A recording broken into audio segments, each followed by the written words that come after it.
What happens when one of the world's most controversial royals sits down with America's most respected morning host, only to clash in a way that shocks millions? This wasn't just another CBS interview. This was Prince Harry face to face with Gayle King. And what started as a polished conversation spiraled into arrogance, tension, and a showdown nobody expected. By the time it was over, the studio was silent, the audience stunned, and Gayle's patience tested in a way viewers had never seen before. The CBS Mornings studio glowed with its signature orange and blue backdrop, the cameras in perfect position, the crew moving with quiet precision. It was supposed to be another routine, high-profile interview, the kind Gayle King had conducted for decades. She knew how to make even the most difficult guests feel comfortable, how to balance warmth with sharp professionalism. But today wasn't just any guest. Today, across from her sat Prince Harry, Duke of Sussex, royal exile, global celebrity, and one of the most polarizing figures of the past decade. Harry entered the studio in a dark navy suit, tieless, his reddish beard neatly trimmed. He looked calm, maybe even smug, as he adjusted his jacket and settled into the chair opposite Gayle. The audience, small but carefully selected, gave polite applause. Harry's expression barely shifted.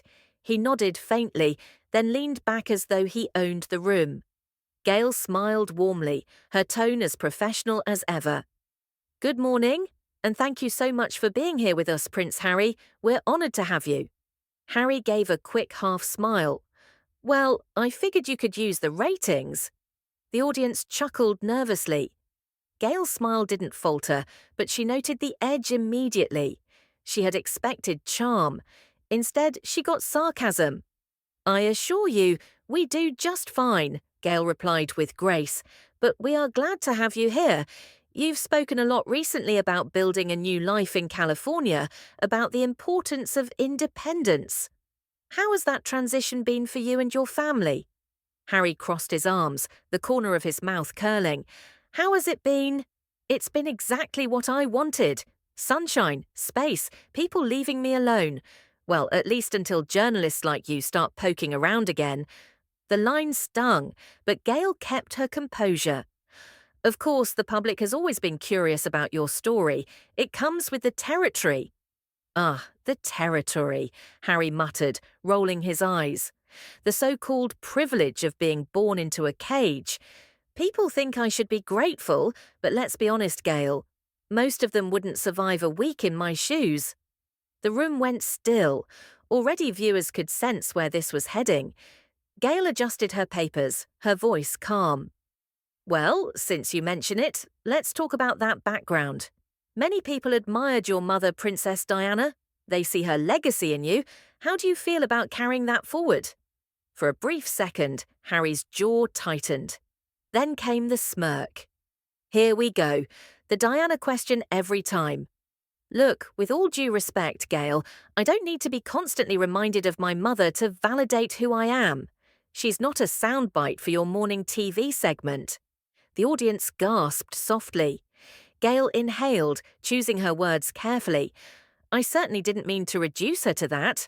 I only wanted to know how you reflect on her influence in your life." Harry shrugged dramatically. "Influence?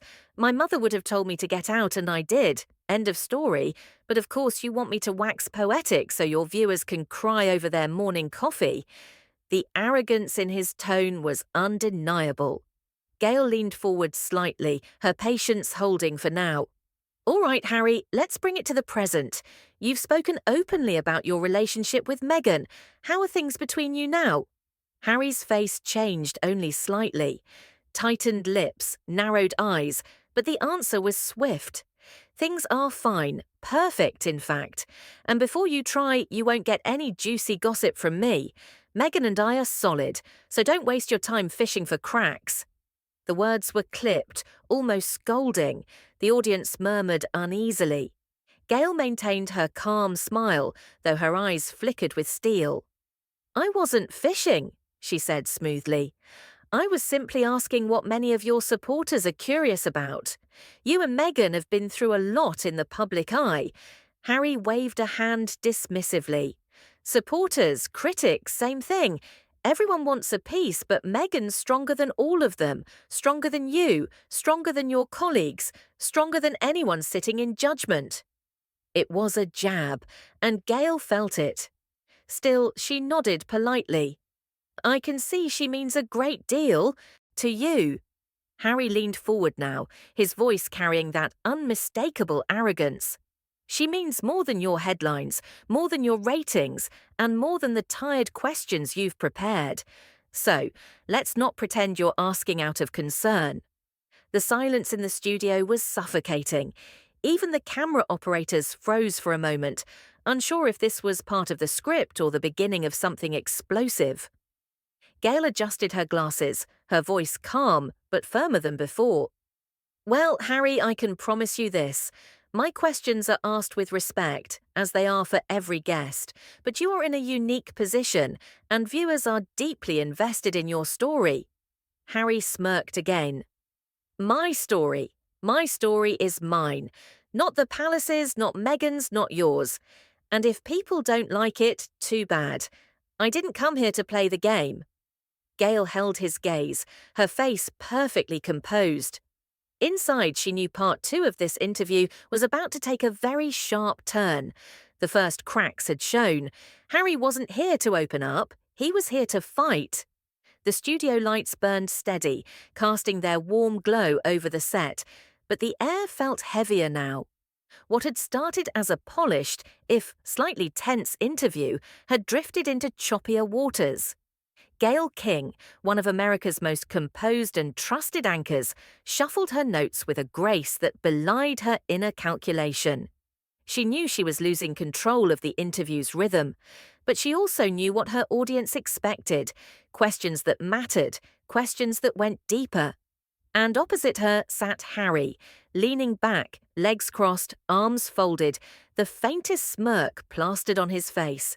His posture wasn't just relaxed, it was defiant, almost mocking. Gayle began carefully, her voice calm but stouty. Harry, your book Spare gave the point an unprecedented look into your life, your struggles with the royal institution, your relationships with your family. Some praised your honesty, others felt it exposed too much. Looking back now, do you have any regrets about what you shared? Harry chuckled darkly. Regrets? No, I regret nothing. Every single word needed to be said. If people are uncomfortable with the truth, that's their problem, not mine. And frankly, Gayle, the ones who criticize the loudest are the ones who never lived a day in my world. Gayle nodded slowly. Still, many felt it revealed very personal moments about your father and brother, things some say should have remained private. Harry tilted his head, eyes narrowing slightly. Private, please. Nothing about my life has ever been private. From the day I was born, my life was consumed, sold, dissected by people like you, journalists. And now, suddenly, I'm supposed to protect their privacy. My father, my brother, they didn't protect mine. The audience shifted uneasily. Gayle held his gaze unfazed. Harry, when you wrote about physical altercations with your brother, about your father's perceived failures, some interpreted that as airing family grievances rather than healing them. Do you think those details helped the situation, or Harry cut her off with a sharp laugh? Healing? Do you seriously think William or my father have ever once considered healing anything? Let me make this clear. I don't owe them silence. If my brother shoves me into a dog bowl, people deserve to know. If my father chooses the institution over his own son, people deserve to know that's not betrayal, that's survival. His words hung in the air like a thunderclap. The audience let out a stunned murmur. Gayle adjusted her glasses, her voice still even. Survival is important, but some would say survival can coexist with compassion. Do you feel you've left room for reconciliation? Harry leaned forward suddenly, his voice sharp. Why is it always my job to reconcile? Why am I the one asked to extend compassion? Where's the compassion for me, for Meghan, for our children? You want reconciliation. Ask my brother why he sold me out. Ask my father why he let the press destroy my wife. Don't sit here and suggest I'm the one holding a grudge. The room grew still. Gayle paused, then tried again, softer. Let's talk about Meghan then. You've both faced enormous pressure, enormous scrutiny. How is your relationship now after all of this? Harry's expression shifted, sharp, almost biting. My relationship with Meghan is strong, stronger than anything you could imagine. And before you even try, no, you're not getting a headline here about cracks or troubles. We're fine, better than fine. So if that was your angle, Gayle, you can move on. It was the second time he had accused her of fishing for gossip. Gayle inhaled slowly, her patience steady, though her jaw tightened. I wasn't suggesting anything negative, Harry, but the public often wonders how couples withstand that kind of pressure, Harry snapped. The public always the public. Let me be crystal clear, Gayle. Meghan and I don't exist to provide your viewers with soap opera fodder. You won't catch us fighting in the supermarket aisles for your entertainment. We're not a storyline for you to milk, the audience gasped softly. Gayle kept her composure, but her tone sharpened. I understand, but as public figures, questions about your marriage, your work, your family, they come with the territory. Harry leaned back, smirk still in place. Ah, yes, the territory. Convenient excuse for endless intrusion. Do you realize how arrogant that sounds? To assume I owe you or anyone else updates on my marriage, you're not entitled to it, Gayle. None of you are. The temperature in the room seemed to rise. Gayle, still seated upright, decided to shift gears. All right, let's bring it back to the monarchy itself. You've said many times you wanted to step back to find freedom, yet you still use the title, you still profit from the connection. How do you respond to critics who say you left, but never really left? That question struck Harry like a spark to tinder. His smirk dropped, replaced with a look of irritation. Critics, always critics. People love to accuse me of cashing in, but let's be honest, what else do they expect? I was born into a system I didn't choose. I left it. I built a life outside of it. If people are jealous, I can write a book or make a Netflix deal. That's their issue, not mine. And as for the title, what do you want me to do? Toss it in the bin. It's mine, whether they like it or not. His words dripped with arrogance, dismissing the very idea of accountability. Gayle placed her papers down gently. Her voice was calm, but there was steel underneath. Now, Harry, with respect, many would say you've positioned yourself as both victim and beneficiary of the royal institution. You speak about escaping the system, but you've also used it to your advantage. Harry scoffed audibly. Oh, here it comes. The lecture. Let me save you the trouble, Gayle. I don't care. Not about critics, not about headlines, and not about your judgment. You don't understand what it's like to live in that family, so don't pretend you do. The audience murmured louder now. Gayle's patience was clearly being tested. Her lips tightened, though her posture remained composed. She knew the moment was coming, the point where she would no longer let the arrogance slide. And Harry? He looked almost amused, as though he was daring her to challenge him. The storm was building. The clock on the studio wall ticked 5 careful seconds that nobody heard. Cameras hummed. A boom mic drifted imperceptibly closer. The audience sat in a hush that felt less like silence and more like a held breath. Gayle didn't touch her notes. She simply folded her hands. The gesture of a teacher deciding whether to let a student talk himself into a corner or to take back the room. Let me try this another way, she said, voice even velvet over steel. You've said you left to protect your family's peace. Today your tone doesn't sound peaceful. It sounds combative. What changed? Harry smirked again, a practiced lopsided thing. What changed is that I'm tired of people like you pretending you're neutral while asking weaponized questions. You want a confession, not a conversation. Gayle's gaze didn't waver. I want clarity. You want clips? He shot back. You want me to hand you your headline? A single laugh escaped someone in the back row. Quick, nervous, swallowed. Gayle ignored it. "All right," she said, leaning in a degree. "Clarity, then. You've said you want nothing to do with the firm, yet you trademark brands built on titles. You document your royal past for streaming platforms, and you narrate your trauma in a best-selling memoir. When does the leaving begin?" Harry tilted his head, a flash of irritation crossing his face. "When people who never had to survive my childhood stop demanding, I erase it to make them comfortable." "Surviving it," Gayle repeated, calm as a metronome. "Or monetizing it." A low ripple went through the audience. Harry's eyes sharpened. "You don't get to put a price on my pain," he said. "You didn't live it. And the people you wrote about didn't consent to you setting their price either," Gayle replied softly. "Yet here we are." He barked a humorless laugh. "Consent?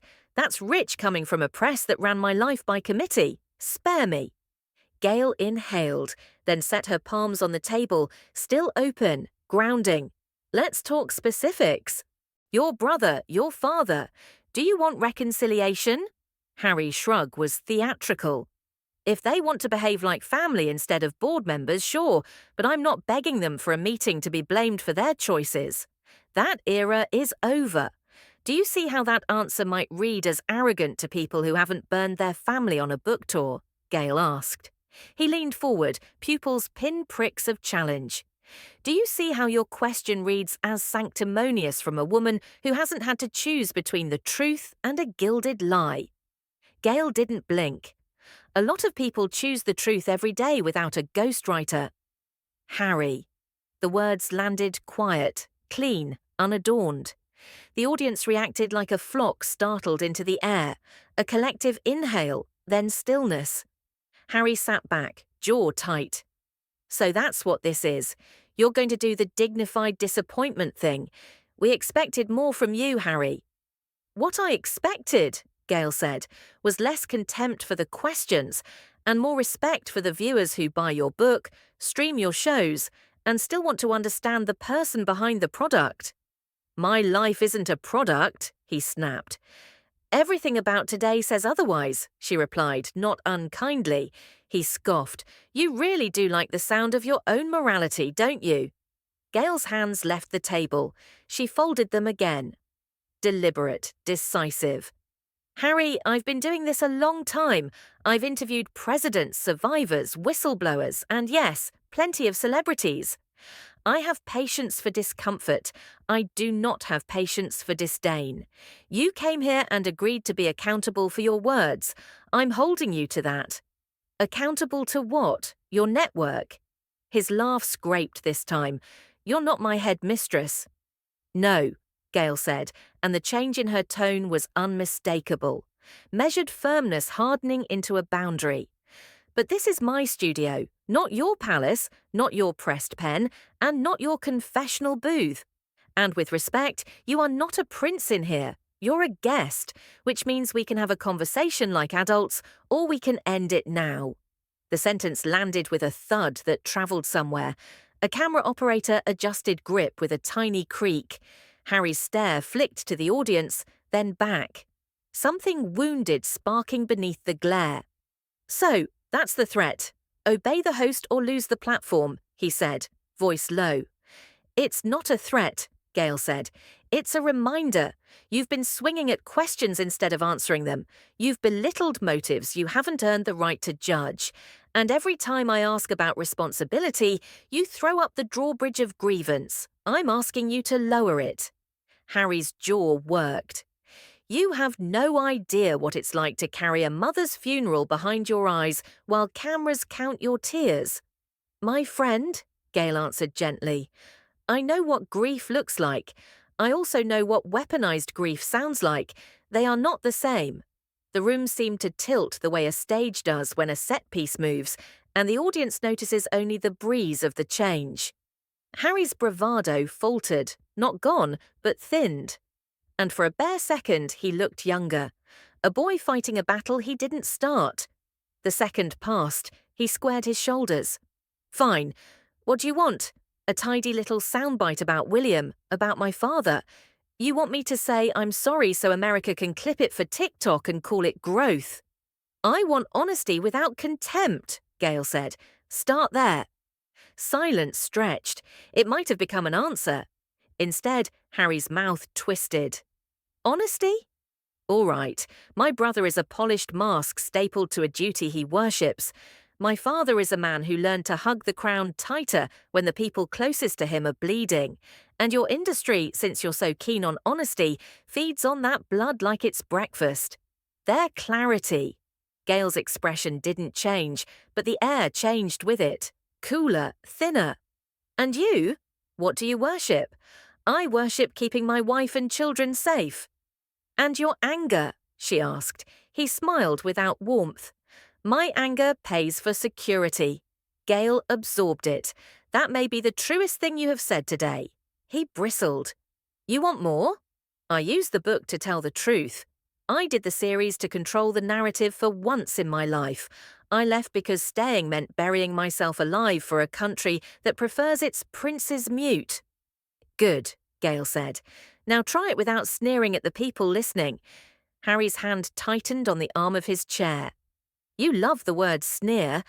Maybe you mistake refusal for rudeness. I don't, she said quietly.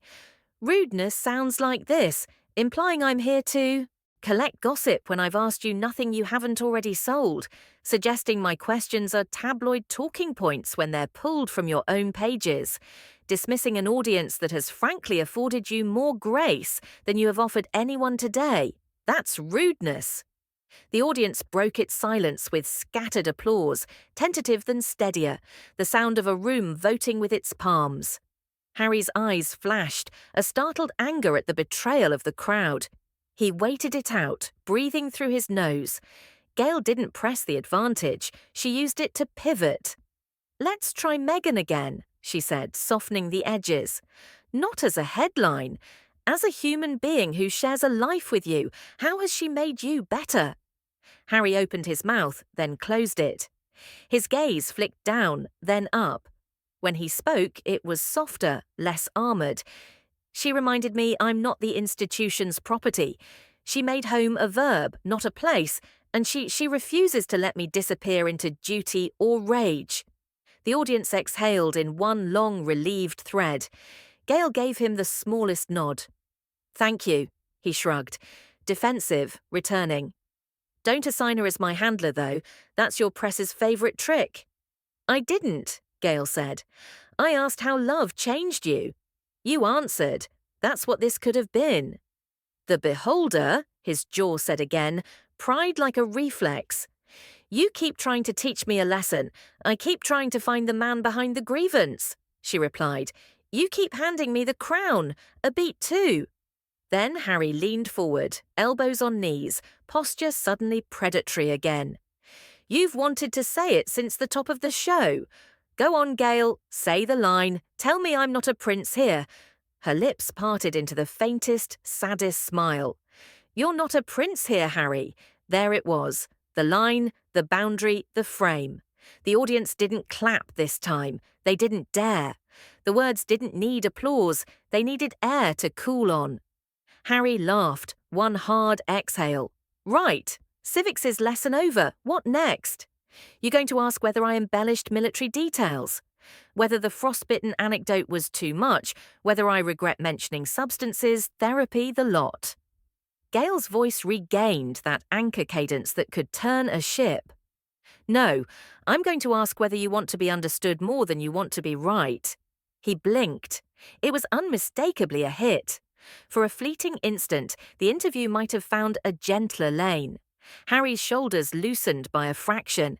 Gayle's tone warmed a degree. Then a producer's cough clipped the moment, and Harry seized on it like an exit ramp. Do you always do this? He asked, the mockery returning to cushion vulnerability. Drag a confession to the water, see if it drinks. Gayle didn't flinch. Do you always interrupt yourself right before you say something real? A crackle went through the audience. Harry's nostrils flared. He stood, not a dramatic lurch, just an abrupt decision that scraped the chair legs across the floor. A few people in the front row startled. Harry, Gayle said, restrained but firm. Please sit. He remained standing, the studio lights painting a sharp corona across his shoulders. I think we're done. Gayle stood too, measured, unafraid. We're not finished until we close the segment. That's not royal protocol. That's television. Have a seat. He stared at her, weighing the cost of staying against the power of leaving. The room waited. Somewhere behind camera 2, a floor manager raised a hand, then lowered it. No one wanted to be the first to move. Gayle's voice dropped, velvet, giving way to the pure authority of a professional who had earned it. Harry, sit. We'll end properly or you can walk and let that say what it says. He hesitated, jaw clenched, then sat a grudging, heavy thud. The audience released a breath they didn't know they'd held. Thank you, Gayle said, reclaiming the space with a calm that felt like a roof after rain. We'll take a short break. When we return, we'll talk about service, the work you say matters most, and whether any of this. Her hand indicated the air between them helps it. Harry didn't answer.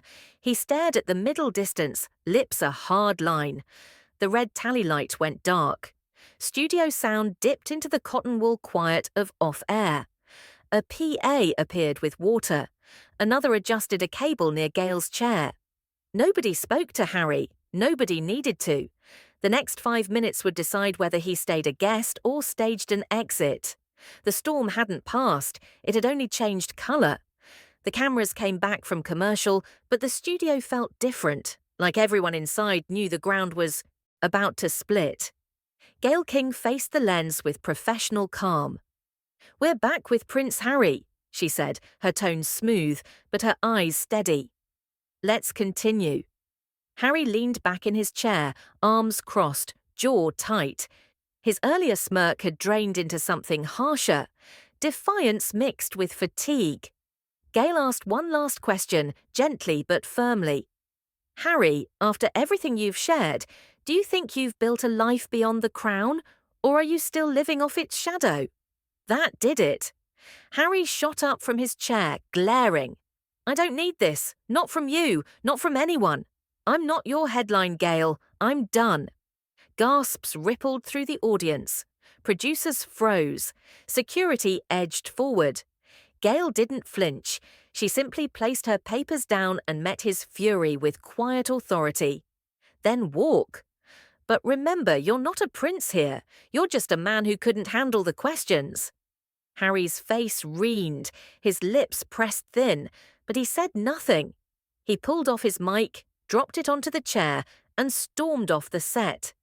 The sound of the studio doors closing echoed like a gavel. Gayle turned back to the audience, offering a small, regretful smile. Ladies and gentlemen, sometimes the hardest part of this job is separating the story people want to tell from the truth they try to avoid. I'm sorry you had to see it end this way, but you deserve honesty. That's what we stand for here. The audience applauded, hesitant at first, then stronger. The broadcast faded to black. It was over. The prince had walked away and Gayle King had stood her ground. What do you think? Did Harry storm out because he couldn't handle tough questions? Or was this interview unfair from the start? Let us know in the comments. We'd love to hear your thoughts. Don't forget to like this video, subscribe to the channel, and hit the notification bell so you never miss another story like this one. Until next time.